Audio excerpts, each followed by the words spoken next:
Thank you for all of that. It's interesting to be in a place to read poetry where my most political poems won't run people out of the room.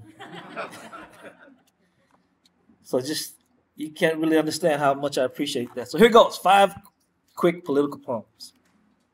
First one is called Mrs. Butterworth, Uncle Ben and Aunt Jemima, pulled from the headlines. Mrs. Butterworth, Uncle Ben and Aunt Jemima walk into a bar in America. Butterworth says, "I'm being repackaged." Ben says, "I'm being rebranded." Jemima says, "I remember when they branded my mama on her back." The bartender says, "I could stand in the middle of Main Street and kill somebody, and I wouldn't lose any voters."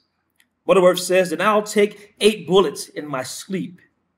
Ben says, "Choke me to death with your knee." Jemima says, "Lock me in a holding cell and say I decided to hang myself." The bartender poured the drinks, said he felt threatened and was simply standing his ground when he thought the thug was reaching for a gun. The headline said, "Well-loved American foods resisted arrest, failed to comply, and were delicious while black." Butterworth's daughter said, "Here's to progress. We might finally get an anti-lynching bill." Ben's son said, "I'd rather they abolish qualified immunity." Jemima's kid said, "You know, they abolished slavery once. Then they hung my mama on that box." All right. This next poem is as close as I could get to the George Floyd situation without replaying the whole event. This is a persona poem in the voice of the knee called Complicit at Most. I am no more guilty than the officer's eyes choosing to look the other way. Technically, I'm not even touching his neck. All I could feel was the hot cotton insides of Officer Chauvin's slacks against my skin.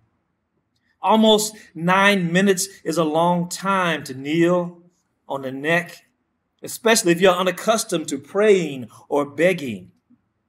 But after pressing all of me down, he put this all on me, as if he was planning to propose, but got cold feet and was too embarrassed to get up and just walk away from this altercation, marrying us both to this moment till death do us part.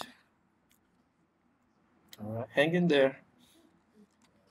This third poem was written after hearing how bad the COVID situation was in meatpacking plants and the choices to keep them open instead of providing immediate safety for the workers. It's called Ode to Meatpackers, with an epigraph that says, "The U.S. has been hardest hit with outbreaks of COVID-19 at more than 180 meat and processed foods plants." That's an article from The Guardian. "Oh, you of tired feet, sore hands, weary second shift eyes, and darker minimum wage skin.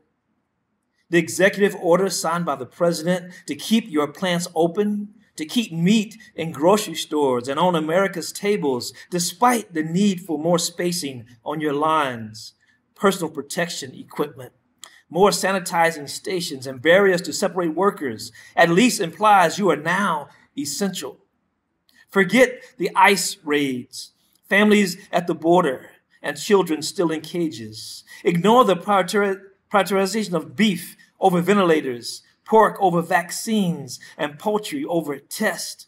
Now that it is considered patriotic for somebody to die for the economy, take heart. In case you missed out on a signed stimulus check, his autograph is on the order, and it makes it clear that he takes responsibility this time and almost acknowledges your sacrifice and your place in the supply chain to satisfy America's appetite."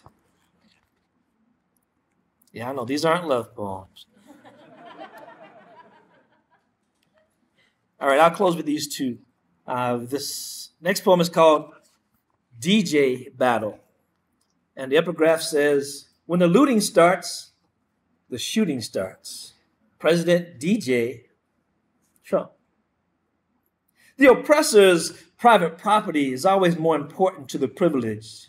Their power is what police protect. Backed by a National Guard fronting a commander-in-chief known to incite and encourage violence against POC by the FOP and other good people versus thugs. If you don't understand this behavior or these people, you don't understand emotional or psychological trauma. You don't understand generational grief, and you really don't understand injustice or American history. No justice, no peace. No justice, no peace. No just ICE raids, no guilty cops, just us, dead, dying, and chalk marked over and over again like some whack DJ, rewinding the bridge or dead refrain, scratching at our eyes with already viral, breathless black body porn, professionally made by the hands, feet, and now knees of thug police again. Instead of turning the tables, we drag out turntables and spin and spin and spin, searching old wax, seeking to sample something human, anything truly good to mix with this black in our lives until we matter.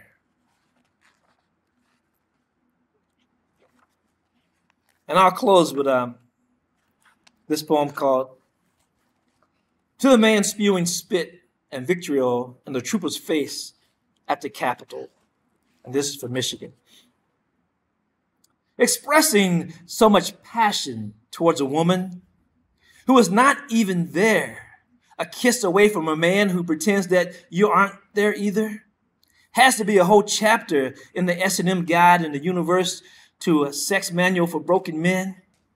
Maybe the ever-present Confederate flags are constant reminders of a time when a noose and the rope that birthed it was not intended for the woman you pay to bind you at night, or for bad hombres and the N-words you fear she dreams about. Maybe you handcuff her because the police academy rejected you too. And when you role play, she is Emmett Till or Trayvon or another 14-year-old boy.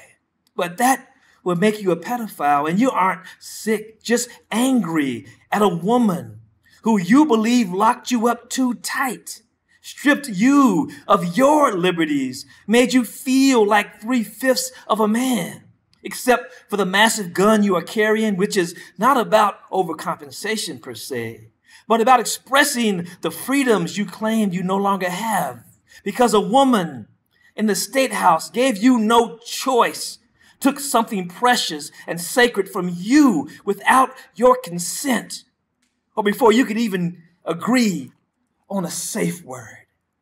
Thank you, ACLU.